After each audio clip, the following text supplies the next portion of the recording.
We all have fear that if I tell you what I've really done, you're going to think less of me. Then you're not going to love me. You're not going to accept me. You're not going to want me to be in your circle. And I'm going to be abandoned again. It all comes back to that orphan spirit that I had. And many of us have it. And it led to these improper actions of behaviors that I call in my book soothing salves of addiction.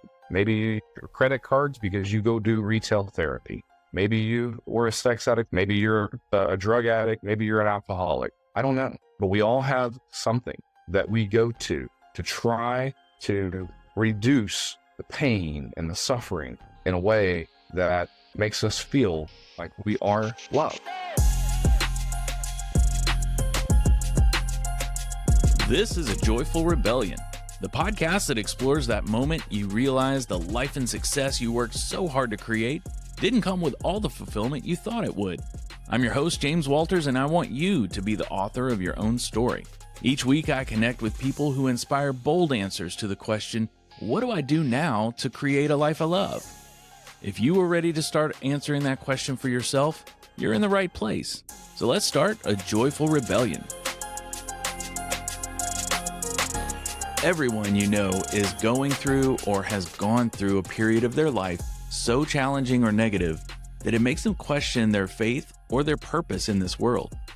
My guest today knows that feeling all too well and has earned what I think of as multiple PhDs from the School of Hard Knocks. And he's come through those experiences with a stronger understanding of his faith and a commitment to use his familiarity with trauma to help others find hope for themselves. Ricky Sluder is a survivor of childhood trauma and has battled complex PTSD himself, which helped him develop a faith-based alternative to the traditional mental health counseling model. His approach is to coach people who feel sidelined by life in a way that uses their past difficulties as fuel to get them back into the game. In 2022, Ricky published his book, Accepting Truth, Finding Hope, and we're going to dive super deep into his story, so buckle up extra secure for this one. It might just be the most real interview I've done so far. Ricky Sluder, welcome to A Joyful Rebellion. I've been excited to have this conversation because I learned about you. I read your bio, learned about your book several weeks ago when we scheduled this. And I gotta say, when I read through your bio, I thought to myself, everyone around us is going through their own stuff. And in reading what you've been through in your life, it reads like a mashup between an episode of Law and Order and a Stephen King novel. I like it. I don't say that to make light of it at all, but I do want to prepare anyone listening that we're going to go kind of deep and things might get heavy for a minute, but our collective purpose here is there is hope and there's healing, and just know that things are going to end well. And that's what I really want to talk to you about today, because you went through a lot of dark stuff. After that, trying to deal with the aftermath, it sounded like you went through a lot of just not understanding why you were here, why you're on earth, what your purpose was. And then you found your way through that. And that's what this podcast is all about. It's about people who maybe they are successful in a lot of ways in their life, but they come to a point in their life where they realize it's not them. And they need to figure out, okay, what do I do now? You talk a lot about acceptance, and I want to get into that. Sometimes it's about accepting themselves, and they have been looking outside of themselves for that acceptance. So tell us a little bit about where things started for you, because you're a great example of someone who has led their own joyful rebellion that kind of came out of the other side of that identity crisis. And now you help other people do it. So kick us off with the quick bio of what got you here. Yeah, childhood. I think we all could probably look back at childhood and say, man, if that had been different or this had been different. For me, it was my dad and my mom. I had this outward idyllic marriage, but they really didn't. And my dad had come from nothing, and he had started this business. He was doing well. It was about 1979, and the man defrauded him for about $90,000. I mean, that was a lot of money back then. Yeah. And my dad made the conscious decision that the IRS, they'll be okay if they don't get my $30,000 in taxes, but these men who rely on a paycheck every week, they won't be okay. So I'm going to pay my men. I'll worry about the taxes later. The IRS thought, you thought wrong, pal. And they seized everything we owned. And yeah, they were not the kind of gentle IRS back then. They were ruthless. And I even had a savings account. I'm like, or they seized my money Good grief. in the interest of the Republic. Okay. I say in my book, that's where the hurricane off the storm of my father's life began. He became so angry, James. He wanted to murder this man because he felt ruined. And there was no joyful rebellion in his future, the way he could see it. So he did what we all do. He took it out on the people that are closest to you. And that was me, my mom, and my sister.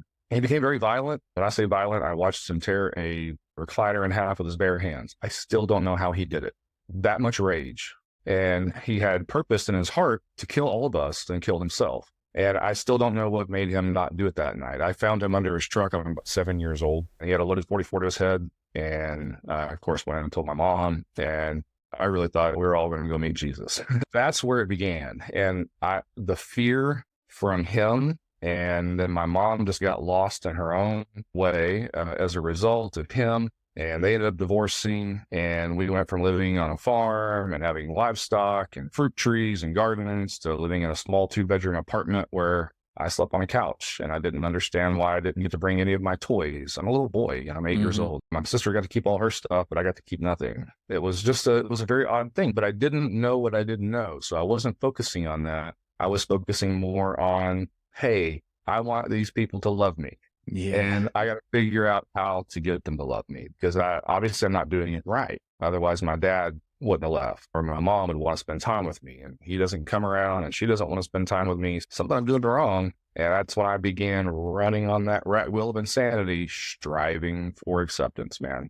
I'll pause there and let you guide me from there. But that's where it all began. It was a huge storm, and I thought it was my storm, James. Turns out I was just getting rained on. Oh, that's a good way to put it. I really like that, because you don't have that perspective when you're that age. You think there's something going on. I didn't have that perspective until I was 45. Oh, wow. It took a long time to figure that out. I know it now, and I guess that's what's important. Yeah. So is this part of, or does it tie into what you say in your book? You say that we all fall victim to what's called the anatomy of a stronghold. I love that. Yeah. Yeah. So we buy into the lies, the improper belief systems, that kind of thing. Is that part of what carried into a lot of the other parts of your life when you adopted that belief that you needed to do or be something else to find acceptance from people? 100%. While my dad is going mental, literally, he ended up checking himself into an institution, got himself help.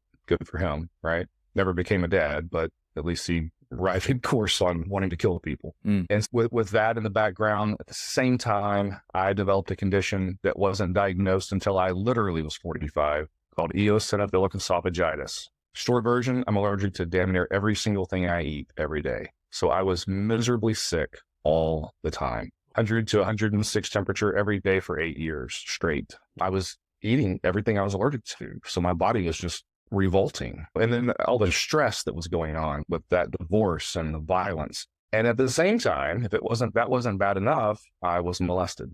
And the day that I was molested, I also discovered pornography. If the wheels couldn't have fell off my wagon any worse in that 1 year of my life, I don't know how else they could have. And that was the beginning of that stronghold, okay? That stronghold, as you just mentioned, I bought the lies. People told me that I was worthless, that I sucked, that I was this or that, or my dad would call me the P word. Not something you'd call a little boy. I didn't want to be that, but I bought the lie. And that informed my identity in a very bad way. And then, my security became insecurity. And then, I wondered, why, God, would you even create somebody like me? You clearly don't like me. You wouldn't have given me these circumstances if you did. Yeah. And so I challenged constantly, what is my purpose? Why in the hell am I even alive? Other than to struggle all the time. I'm a whipping boy. That's what I told myself constantly. Wow. That's never a good feeling to have or thought. And then having that at 6 and 7 years, or 7 and 8 years old, and repeating that over, and then fast forward into your teenage years, it sounds like it didn't drastically improve. I got worse far before it ever got better. I was running the wrong crowd, being a child who didn't have my dad around, and my mom worked 2 jobs. She was never around, didn't spend time with me. So what is a boy left to do? I went from living on a farm to living in an apartment complex on the wrong side of the tracks. I had to create situated identity. I had to become something that I really wasn't. And the crowd that I was hanging around was rough, to say the least. And the friends that I was with one night near Christmas time, I was 14, we went to a pawn shop. We'd been drinking. I drank a lot back then, and I started about 13 years of age, smoked a pack a day. And that's what you did when you're poor white trash. So we're at this pawn shop about 1 a.m. We're going to pawn a ring so we can get more beer money. And as two of the folks that I was with went inside, car pulls up. These guys it's a Mexican gang. I don't know how else to say it. They had trench coats on. I recognized exactly who they were and thought, oh shit, this is going to be bad. And sure enough, when my crew come out of the pawn shop, they jump them, knife fight ensues, and I'm in the car, and the fight spills to the car, and a guy is trying to get in the car. He gets in. Since then, James, I've looked into the eyes of evil, played police officer for 10 years, and dealt with some really hardcore folks. But this guy, the look in his eyes, I've never seen it replicated. It was the most evil I've ever seen. And he came into the car as I was trying to come out of the car, and he put a knife between my eyes and backed me against the driver window. And he told me he was going to kill me. There was no question in my mind that he was going to. But something in me, I know now, I'd say the Holy Spirit, I was given a gift in that moment. I talked him out of killing me, 14. And I remember the look on his face. He was so befuddled, like, why am I going to do what this kid's telling me to do? Oh. And he couldn't reconcile. I could tell. But he slowly backed the knife away. I hit it, stuck literally into my bridge of my nose. And he backed it away, and he finally exited out of the car. And as he did, within 30 seconds, I watched a friend of mine kill him with a machete. Threw his back out his chest, dead on the ground. And I remember thinking to myself, okay, I may have been born into this, but I'll be damned if I die this way. Something's got to change. Something's got to change. And for me, that was a bit of a tipping point. In every movie we watch, there's always an inciting event. Okay, that was one of the many inciting events in my life that made me realize I want more than this. And I don't know how I'm going to get it, but I'm going to figure it out. I've got to. Yeah. And at age 14, you saw someone die right in front of you. So obviously that's a lot of people's worst fear is death. And you knew, hey, I don't want that. Things might be bad, but that's really bad and I want to avoid it. And so I'm curious, was that kind of the beginning of what got you asking questions about yourself? What could life be like? In a roundabout way, yes. I have to back up a little bit. I always knew there was a God. I didn't grow up in church. I didn't have theology of any sort. I just believed there was something greater than me, but he must be mad at me. That was the way I saw it. Mm. And I really started as a result of that thinking, how can I please that God so this won't keep happening to me? That was really my mindset. So I started trying to read the Bible. Good Lord, King James Version. There wasn't online resources back then. I predate the internet, right? So it was, how do you make sense of this stuff? And if I read the Old Testament, it was usually the hellfire and brimstone. And I didn't know what those stories and that. I just thought, confirmed, he hates me. And he's just waiting to fuck me off this planet. So I better watch my P's and Q's. Now, did I? No. I kept doing the same thing, expecting a different result. That's what most of us do. But I did go to my high school counselor. I did say to him, sir, I'll be the second person in my entire family to ever graduate high school. Second. I need help. I can't go to anybody and ask them for help. I want to go to college. I want to make something out of my life. Now, mind you, my hair's past my shoulders. I reek of cigarettes. Got the porn stash going. You would have changed the sidewalk if you saw me coming. Ripped jeans. I was rough. Okay. And he looks at me and he says, Ricky, you're just really not college material. And I said, damn, why? Why am I not college material? I've got straight A's. Help me with, why can't I go to college?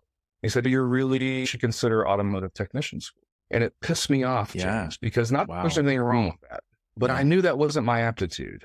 And I knew what he was doing. He was looking at me. He was judging me to be poor white trash and telling me, don't even think about crossing those tracks. You stay on your side. Mm-hmm. I left that office and I said to myself, F you. I will go to college and I'll prove you wrong. That was that inciting event that just lit a fire under my ass in a way that I said, you know what? Nobody's going to tell me I can't. I will prove them wrong. I was working from spite. It's a horrible place to work from. It's pretty motivating though sometimes, at that age especially. Yeah, but it at least propelled me, I guess you could say, in a new direction that was positive overall. regardless of what I was using as fuel to get me there. When did your relationship with understanding and coming to a sense of peace with the fact that there was a God, that you understood, you felt that there is a God, but he's now not trying to punish you for anything? Yeah. What was that transformation like? It took a long time. So after I went to college, became a police officer, made detective in my first year, and I thought, okay, a little bit of sunshine, he's smiling on me, right? But I know he's still mad at me back here in the background. My best friend was killed in the line of duty, Trooper Kurt David Knapp, on May 8th, 2004. And that's the first time I ever challenged the living God.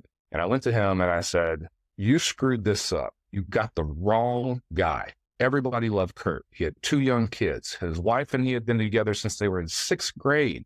His parents loved them. I don't have anybody. Nobody loves me. You effed this up. You should have taken me. I've been begging you to get me off this damn marble, and you took the guy who wanted to be here. What are you doing? And it was that moment that then opened me up to realize I can go into the throne room. I can throw that hissy fit if I want to. God's big enough. He can handle it. But I didn't have any theology really still. I was trying to understand. I kept going to the word and trying to understand it, listening to preachers.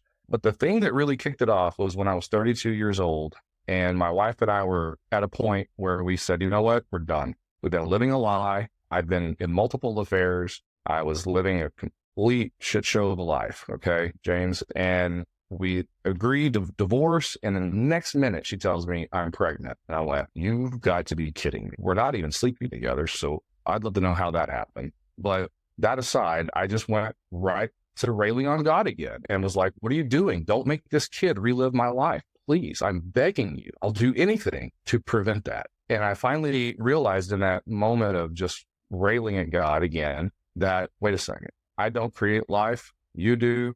I don't know what else to do right now other than just, you gave me this kid. I dedicate this kid back to you. You do what you want, and I'll just suck it up because I don't know what else to do. And my daughter, I ended up having heart defects. They told us that she would not be viable. They told us that her head, arms, and legs weren't growing properly and that we should abort her. And I thought, what is my life? Seriously. But God had downloaded poetry into me 10 years earlier. And he had given me a poem called Dear Mom, which was about abortion. And that very day, I found it on my computer, as Providence would have it. And I read it, and I realized I can't terminate this life. I cannot do it. And I went to my wife, and I told her, I said, I don't know where you stand on this, but I can't do that. And she said, good, because I can't either. So we watched as blood flew through these. She basically had a 2-chamber heart. Okay. She had no heart wall separating her atria. We didn't know it until birth, but she also didn't have one separating her ventricles.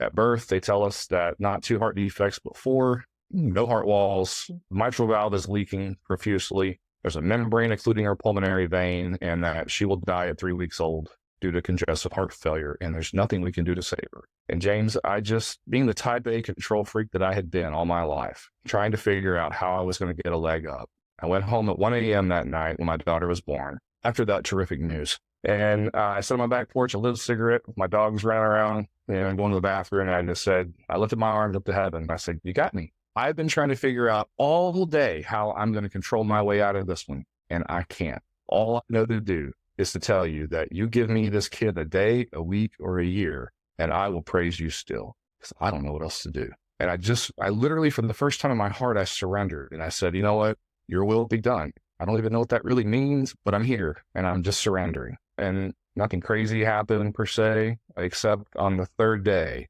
the doctor reapproached me and told me that, hey, I reran tests, you watched it with me. She now has a perfect septum between her ventricles and the membrane blocking her pulmonary vein. There's no evidence it was ever there. She was miraculously healed. And he told me, he said, this is physiologically impossible. And I went, it's a miracle. He goes, I don't believe in those. I said, you believe in what you want, man. I'm taking it for what I think it is. And I said, what does this mean? He said, you'll take her home on Friday. You want to guess what Friday was? Good Friday. He got my attention with that moment. I had to take a step back and say, I've had all this wrong about you. I still don't understand why you let me go through so much stuff. I still don't understand all of the heartache and the adversity and all that crap. But you just did something that disproved my theory about you. You saved my child when I really expected you to take her away from me because I didn't deserve her to begin with. But now I see that you think that I maybe am worthy of that love. And he gave her to me. When she was 4, she had open heart surgery. She had 5 strokes. I was right back where I started. But I had been studying. I had been sitting at the feet of gifted teachers like Chuck Swindoll and David Jeremiah via the radio, and was really trying to understand this God in a new way. And I had really learned a lot. And when they told me that she would never talk again, she would never walk again, what you see is what you get from these 5 strokes at 4, I just went to the Lord and I said, you know what? I'm an idiot, Lord, because I told you a day, a week, or a year, and you gave me 4X on what I asked for. So I can't bitch a lick. But here's where I'm at. I've learned some things since then. You tell us to tell you the desires of our heart. Desire in my heart, I want my daughter back, and I want her better than she was before. And crazily enough, man, I also surrendered and said, you know what? You don't want that. I'll accept this. 3rd day again in that ICU, all fine and gross motor skills came back in a blink. 3 months later, she had the expressive language ability of a 7-year-old. Total brain damage. No way the neural pathways could ever form again, neurologist said. Today, she's an honor student. She wants to be a nurse, wants to be in medicine, help others. She's a dwarf, clinically, little person, 4'4". I'm 6 foot, almost 4. So we're Mud and Jeff when we walk together. But she's doing great. And I thought to myself then, why do you keep doing this? And the evolution of me as a man, the path, if you will, that took me from valley of hopelessness to a path of purpose was God showing me through extreme adversity. These bad things aren't what you think they are. These storms of life aren't always your storm. Yeah, sometimes you're getting rained on it. Sometimes it sucks, but there's a purpose for it. There's a reason behind it. And I finally discovered what that was, but I was about 38, 39 years old where it ever really dawned on me. It's interesting, isn't it, that in the conversations I have with a lot of people, that tends to be the range. You mentioned 45 a good bit too. So like anywhere between 38, 45. I don't know where the wisdom starts to come from, but it starts to flood in and you're like, oh man, I wish I'd known that 10 years ago and things would be different. But how could they be? Because you had to go through those things to get that wisdom.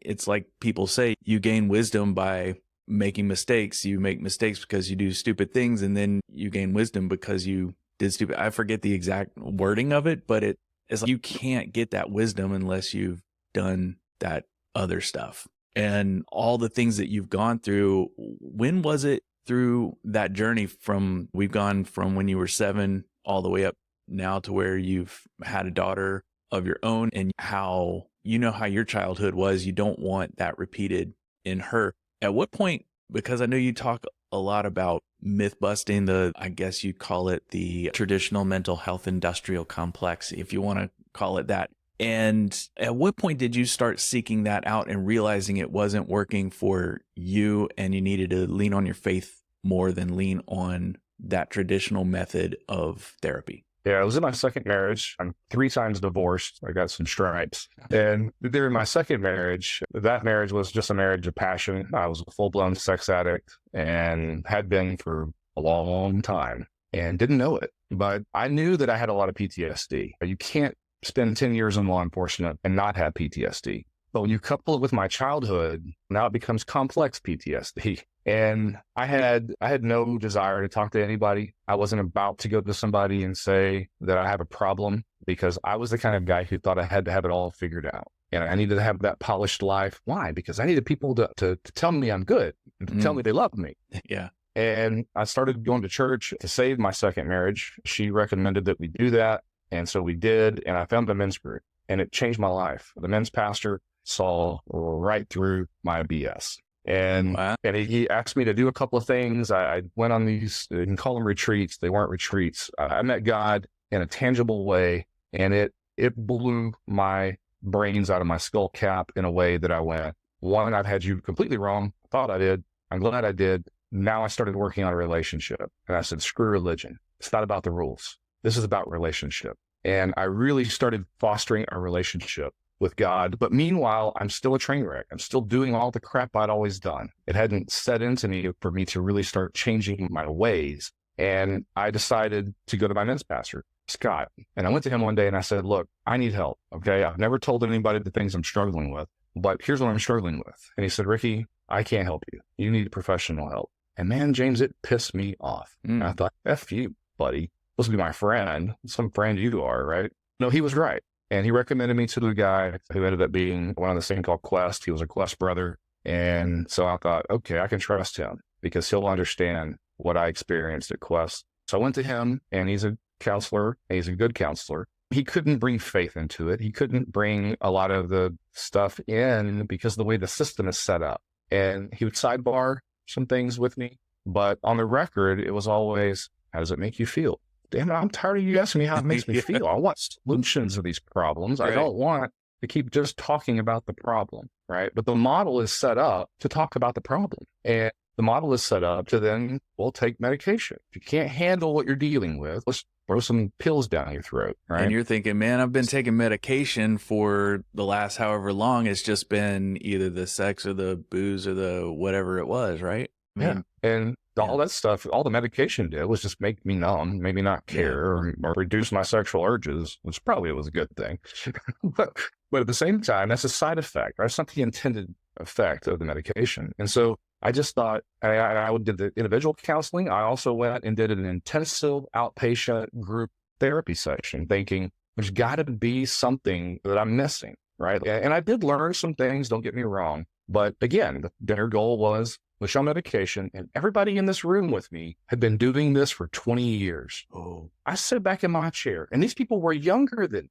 And I sat back in my chair, and I went, if you think I'm coming to this thing 3 days a week, 3 hours each session, and I'm going to do this for the next 20 years, you people are nuts. It ain't going to happen. There's got to be a better way. That's when God really put me in this wilderness, I call it, where I spent the next 7 years where I just intently spent time with him. I woke up at 5 a.m. I started my day reading the word. I started my day journaling, and I really just started pouring everything into my relationship with God. And he began communicating with me in ways that most people would say, you probably needed to be in those therapy programs because you're crazy. I'm not. And he began showing me things. And part of that was, he gave me those 4 words: acceptance, identity, security, and purpose. And when he unpacked them for me, he led me to Revelation 3:20. And Revelation 3:20 says, behold, I stand at the door and knock.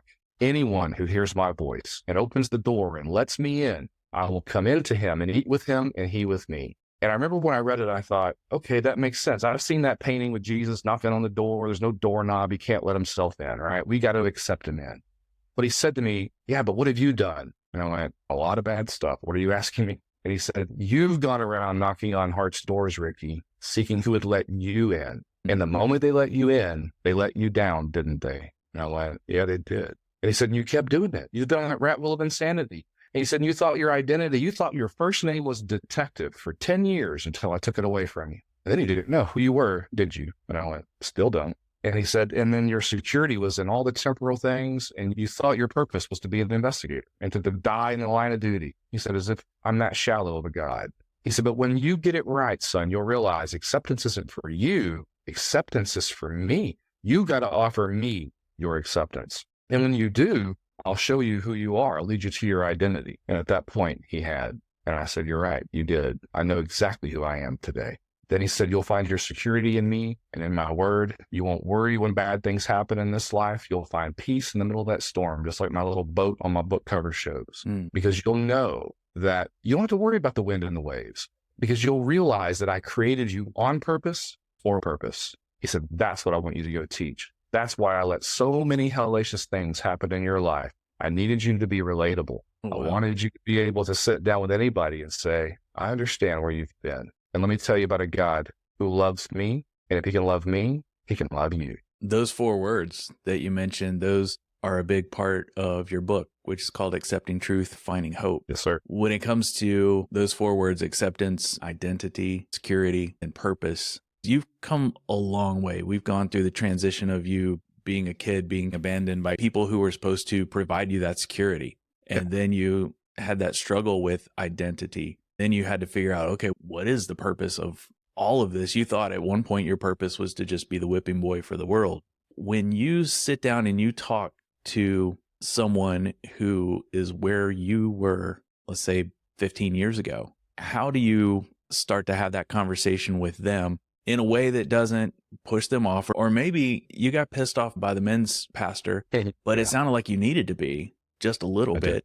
And then you learn something from that as well. But how do you start to talk to someone who's seen a tenth maybe of what you have, but is still having the same anguish over finding their identity, finding security and their purpose. What's that conversation like with you?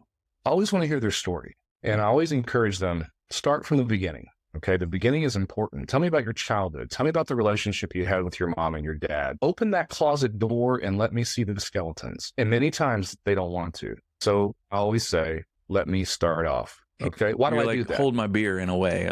Yeah, well, not yes, but no. Okay, Yeah. because what I learned, the first event that I ever went to was called Encounter Weekend that Scott encouraged me to go to. I had so much on my chest, I couldn't hold it in anymore. And I volunteered to be the first guy.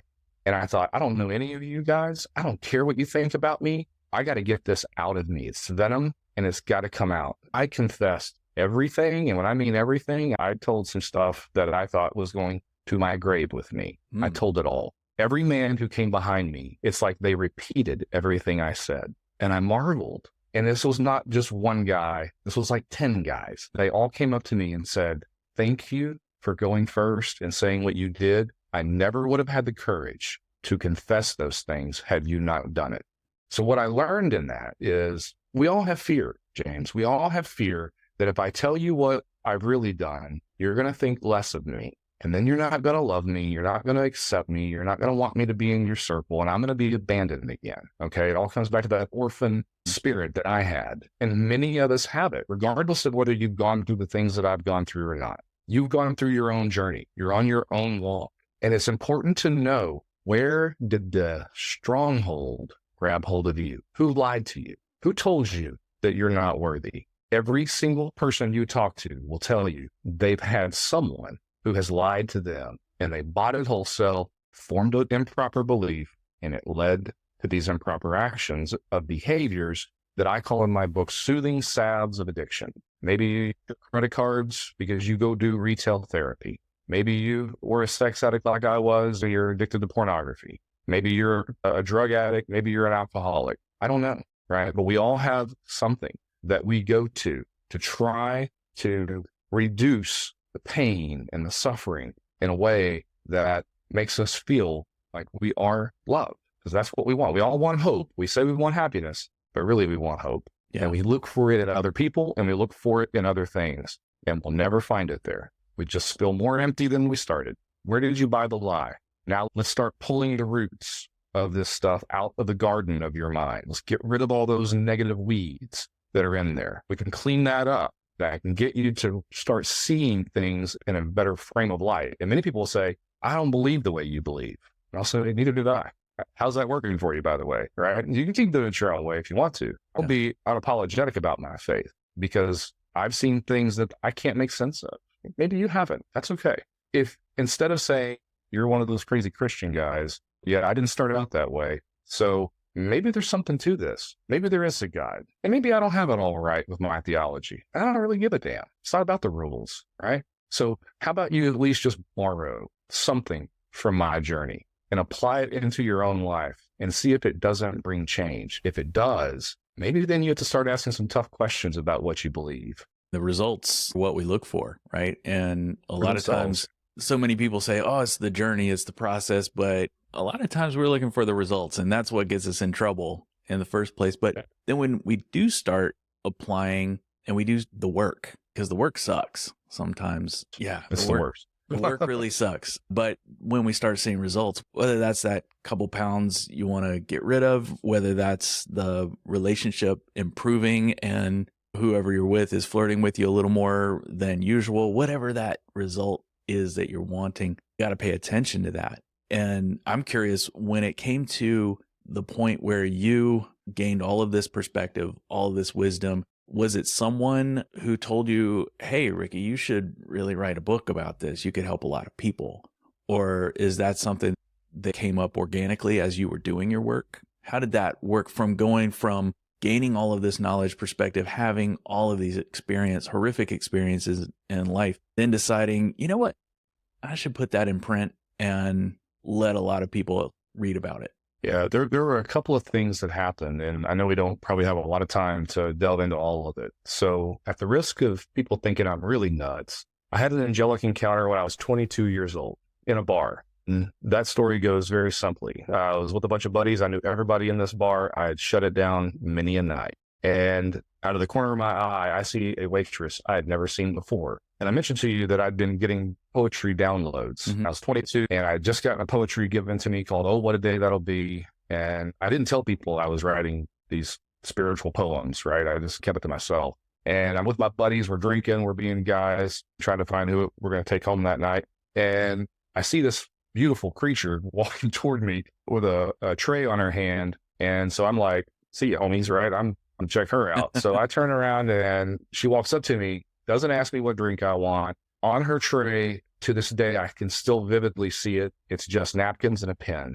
No water rings, no edifices that there was ever a drink on that tray. Okay. Mm. Doesn't ask me what drink I want. She starts the conversation. It's about God. And I took a napkin. I wrote on the napkin the poem that I had just been given. I spin it around that tray and I pass it toward her. She never looks at it, looks me dead in the eyes and said, I know you're going to be in ministry, but not until you're in your 40s. And I started laughing and I turned around. I grabbed my buddy Scott. I'm like, dude, you got to hear this shit. Turn around. She's gone. Oh. And I was like, this waitress just told me I'm going to be in ministry. And he's like, dude, you're drunk. And I went, no, I'm really not. I know how to drink and I ain't drunk yet. And I was just talking to her. This is what she looked like. And he said, Ricky, you were standing there talking to no one, staring at the bar.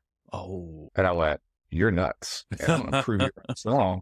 And I searched that bar high and low, James, and I couldn't find her. Oh. And that moment stuck with me. Okay. I couldn't let it go. And I just reconciled that she got off early. She left. That's why I couldn't find her. I never thought it was an angelic encounter to save my life. But I kept thinking, why would she tell me I'm going to be in ministry? I'm the last person who should be in ministry. I like my bourbon strong. I like my women hot. And I got a foul mouth. So nobody wants me to be a preacher. Move forward in time. After I left law enforcement, I'm on an airplane in my second marriage, 2013, and I'm in first class. I was a concierge key holder. I'm traveling the world all the time, and making great money, doing technology consulting, and I fell asleep. And I don't normally fall asleep on an airplane. And I hear, wake up. And I thought, oh my God, I was snoring. And I'm looking around and everybody else is asleep too. And I'm like, I just looked at him and I went, did you tell me to wake up? Because nobody here told me to wake up. That's when I heard the second voice, as I call it, in my thoughts I'm not thinking. And it was so loud that it was unmistakable. And he said, yes, wake up. Everything that was will have nothing to do with that which is to come. What? And he said, everything that was will have nothing to do with that which is to come. And I said, you can repeat yourself. It doesn't mean I understand it better. Need your secret decoder ring for that. I know. And he goes, think about it. He said, what I'm calling you to do, you're going to write books, you're going to write movies, you're going to teach, and you're going to preach. Actually, he said you're going to act as well. And I went, I have lost my ever-loving mind. Why am I having these delusions of grandeur? Like, I'm crazy, effing crazy. What is in my scotch, right? Or in Jack Daniels that I have here. And I was like, okay, but I couldn't let that go either. Like that was stuck in my crawl, so to speak. And so when he gave me these words, those 4 words, that's when God said, that's your ministry. That's what I want you to write a book about. The book will precede everything else. And I set out to write the book. It took me 5 years. I had to live every single chapter. I've never wanted something to be over with. Yeah. So fast in my life, but it took a long time. And once I finished it, then I realized I can't be the same guy. I can't go backwards. I have to take what God's given me and I have to do something good with it. I've got to share this information with people. They need it just like I needed it. And I wish somebody had told me. He was preparing me to be the person to go tell others who have camped out in the valley. We've all heard the scripture, walk through the valley of the shadow of death, right? The key word is you walk through it. You don't set up a tent. You don't camp out there and stay there thinking that that's where you belong, because it's not. So what he told me was, I'm sending you to the valley. You're no stranger. You know the valley well. Go there, tell them your story, and point back to me and say, go home to daddy. He's waiting for you. Just like the prodigal son story. Get out of your pig shit, go home. And that was the calling he put in my life. And right now I'm writing my daughter's miracle story as a movie. It's been called A Heart for Kylie. And as a double entendre, I'll tell the miracle story, but I'm also sharing how he irrevocably changed an absolute lunatic of a human that I was at that time. When he healed her heart, he changed mine. And so sure enough, man, I'm doing all the things he told me that I was going to do on that airplane when I thought I was crazy 11 years ago. But it just took a lot of living to finally realize that, all right, I'm not crazy. This is a calling and I've got to do something with it. And when God tells you to act, you can't hesitate. Wow. Now you've got the book, and now you actually coach people who want a better sense of acceptance and identity and security and purpose. And maybe they don't know what their purpose is, but you have a way that they can reach out to you and get some coaching. What's it look like to do coaching with you, and how's the best way for them to get in touch? My book, Accepting Truth, Finding Hope, is also the brand that I have for my business. So it's all in one name. AcceptingTruthFindingHope.com is how you would find me. What does it look like? It looks like what most people would think if you go to see a counselor. Here's the difference, okay? The reason that I thought coaching, two reasons. One, to be an LPC or to have all those credentials and take insurance and all that stuff, you got to do a lot of time in school. I'm 48. I don't have time to go back to school to do this stuff.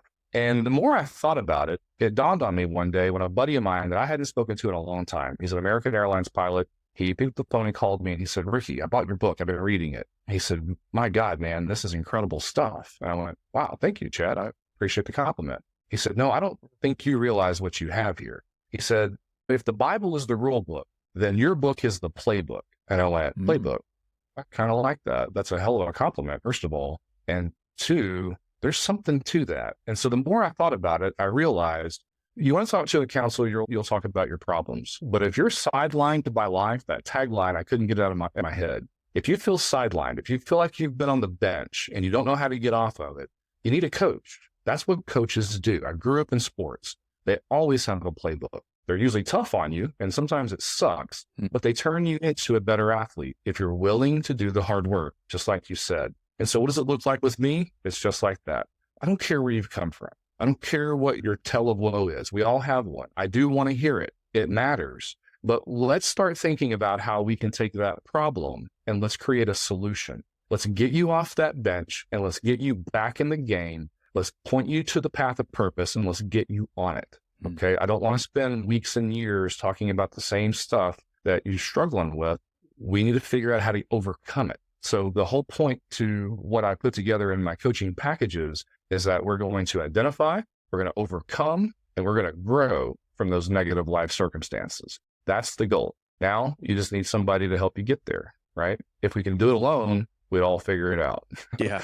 But we weren't intended to do it alone. That's why we all live on this great big marble, 8 billion of us together, right? With all these other things out there that God could have put us all on our own planet if he wanted us on one. No, he wanted us to be in a relationship with one another and with him. And I know my purpose is to help people find their way out of those dark valleys. It's a great purpose and certainly hard earned over many years. You know what, James, I find myself now waking up telling him, thank you. Thank you that my daughter had these problems. Thank you for the strokes. Thank you for the adversity. And I mean it. Thank you that you let me go through those things. I found my way to Thanksgiving in all of that hell. I'm not angry about it anymore. And it took a process and some time to figure that out. But in the book of Jonah, everybody knows at least the part about the great fish ate Jonah and spit him out on the shore of Nineveh. But what most people don't know is at the end of the book, Jonah was a hateful prophet. He wanted the Ninevites to burn because he didn't agree with them. We've all felt that way about somebody, right?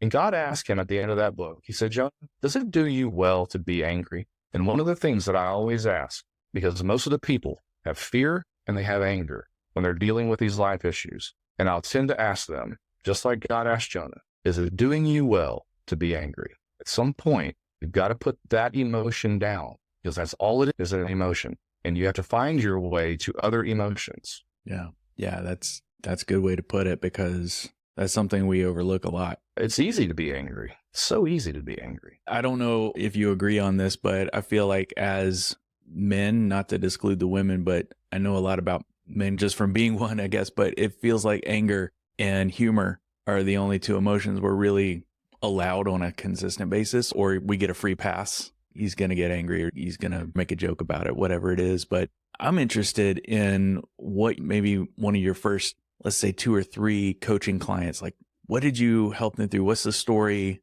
behind that? And how did you feel? And I know we're talking about feelings. Man, that's weird for me to do. But how did it feel when you helped someone else who was struggling with their identity or purpose or security and acceptance, when you led them to that aha moment and you saw it, you saw something switch in them, what was that like for you, and what led up to that? The first thing that I realized I had to do was to not be in control of the situation. Okay. So if you and I are going to go hike in the mountains, chances are we're going to hire a Sherpa. Why? Because that guy or gal has already walked those paths. What I realized from just my own journey was that when do I stop to just look around and go, oh, look, there is some beauty in the midst of all my torrential bad stuff, as I say. And I really try to help the person see what percent is this issue in your life and what percent of your focus have you placed on it. 82.3% of all statistics are made up on the spot. I just made it. So I would submit for consideration, though, that usually it's 1% or less of your life, but 99% of your focus. As you're Sherping, okay, along this journey, the first thing that I want you to realize is you've got to stop staring at that one thing. If you and I are in an automobile, for example, and you're the driver, my hope is that you're not looking in the rearview mirror the entire time we're driving somewhere because you're going to wreck. The windshield is the largest thing in front of you. The rearview mirror is just big enough for you to see where you've been, just big enough. So take your perspective on life, on where you've been, and let it be just big enough to help you go where it is that you want to go. And if I can get the person that I sit down with to understand, you and I are going to treat the rearview mirror the way it's intended. We're going to stop making it the windshield, and we're going to look and see what's ahead of you. What do you want to be ahead of you? What has God gifted you with? What are your natural abilities? In fact, when you're angry, what do you normally do? Do you run off at the mouth? Then He's gifted you with the ability to encourage people. But the devil has convinced you through lies that you just tear people down with your words. Though you were given a gift, the devil always counterfeits it. So let's look and see where your counterfeits are at in your life. Once we can identify what those things are, let's turn it 180 degrees and start using it for good. How can you use that pain? How can you channel that? I was sexually abused. One of the ways that I did it, and I didn't even intend for it to be, but I was a criminal investigator at the time, and I taught a women's self-defense class. And I didn't go into details about what had happened to me, but not only was I molested as a child, but I was also raped as an adult male by another male, drugged in my drink, woke up to things happening that I didn't intend to have happen to me, which made me question a whole lot of stuff in my life, right? That aside, when I was listening to these women telling me the similar stories of what had happened to them, empathy is what I had, because I knew how that felt and I knew how horrible it was, but I also knew you can't keep it inside forever. So I always encourage them. If you want to talk to somebody about it, my ears are not attached to my mouth. Safe to tell me what these things are. So I have to establish some level of trust. And if I'm willing to tell you and everybody listening to your show the story about what happened to me, then maybe you can tell me yours. Maybe you can be brave enough to step out on faith, like Peter did, getting out of that boat when he saw Jesus walking on water in the midst of a storm, and stand on the miraculous. I'm asking you to step out of the boat that you're in. Join me out here on the water. It's okay to be vulnerable. It's okay to say life sucks sometimes. It's okay to say I'm afraid. What's not okay is to keep doing the same thing and expect a different result. That is insanity. That will keep you stuck. Don't stay stuck. God gave you this life. He made you on purpose for a purpose. Let's find out what that is. And that's where I start. And that's how I do it. And what comes out of their mouth, what they've experienced, where they're at. One of my clients, she told me, I don't believe the way you believe. I'm spiritual. Okay. I didn't push Jesus on her. I also didn't hide from my faith. So she and I started working together 10 plus years ago. Before I was doing this as a vocation, but I was doing this on the proverbial side. And that's what made me think, maybe I just need to do this for vocationally. I'm good at it. And when I was working with her, she ended up accepting Christ many years later. But I didn't push that on her, James. I let her see my life. I was a walking, living testimony, screwed up one many days, but she knew I was authentic in my faith. She couldn't reconcile the things that had happened to me any better than I could. And I let her arrive on her journey spiritually to where she needed to go by doing one thing. And that was just follow me on this path. Let's go through some of these things. Let's dissect them. Let's look at where you've been and where you want to go. And she arrived on her path of purpose on her own. I just got to walk it with her. That's our job, right? That's our job as Christians, especially, is that we have these people who stand on sidewalks and bullhorns yelling at people, you're going to hell. I just want to walk up to them and hug them and say, stop. Yeah. There's no point in that, right? If you think that's going to change them, it's not. How about you invite them to coffee? How about you listen to their story? How about you try to empathize with where they've been? Yeah, that's what Jesus did. Jesus never told people when he walked on this earth that you got to stop sinning. You got to quit being the little turd bucket that you are. He never said that. In fact, he would meet their needs and then tell them, go sin no more. Now, could they? No. But his intent was, reflect on what I've done for you. I met you with love in the middle of your hurt. Didn't judge you. And all I ask of you is go and don't keep repeating what you're doing. Don't do the insanity trick that we all do. Don't keep doing the same thing expecting a different result. Reflect back on this. And then if you'll see that I'm the reason for it, then you'll probably start changing why you're doing things, because your focus will move from your wind and your waves and it'll be on Jesus. That's what he asked of Peter when he stepped out of the boat. Just put your eyes on me. Peter did and he sank, right? When we all do. So it's this process of go and sin no more means go and realize you don't have to live your life this way. You don't have to be perfect. You're never going to be. It's why I died on the cross. You're already accepted. You ain't got to clean up your life and be this perfect person. You don't have to do it. But the problem is that people think that's who I have to be. And so I can't go to church because those people are a bunch of hypocrites. You're right. We are. We're all a bunch of hypocrites. One of the biggest ones right here. Look at my life. Right? And that's okay. And that's what the church is for. It's for sick people who need a savior, right? Who need help. So why would you come to me? Because you're sick and you're sick and tired of being sick and tired. So if you're sick and tired of being sick and tired, give me a call. Yeah. If you haven't made it there yet, that's okay. You'll get there. And when you do, give me a call. If it's not me, find somebody you trust. Find somebody who can actually guide you to where you need to go, instead of Job's friends who just told him you must have done something wrong, otherwise you wouldn't be in the situation you're in. Yeah, wow. Hate those. I really enjoyed this conversation, Ricky, and I appreciate your vulnerability and talking about everything you've been through. Really gives me a sense of, man, for you to have gone through those things, come out on the other side and have the heart and the willingness to help other people through that, that's huge. And that's a real service to the world. And I appreciate you for doing that. Thank you, man. Thank you. I wanted to kill myself many days in the past. Thankfully, I didn't do it. Yeah, we're glad you didn't do it, because now you've have many ways open to you, it sounds like, to be able to help a lot of people. And that's important because a lot of people need help. Yeah. So if anybody listening, you feel like you want to end it right now, learn from me. There may be a good reason why you're here. Don't do it. Wow. With that, we'll close it out. Thank you so much. My pleasure, James. Appreciate you having me on my show. And I pray that everybody listening will find their joyful rebellion. Thank you so much for joining me today, and be sure to come back next week. Oh, and can I ask a favor? I love connecting with people who have either led their own joyful rebellion or professionals who help others through that journey. So if you know someone like that, there's a big yellow button on the homepage at ajoyfulrebellion.com. I'd really appreciate you reaching out with a suggestion or introduction. Thanks again, and I'll see you back here next week.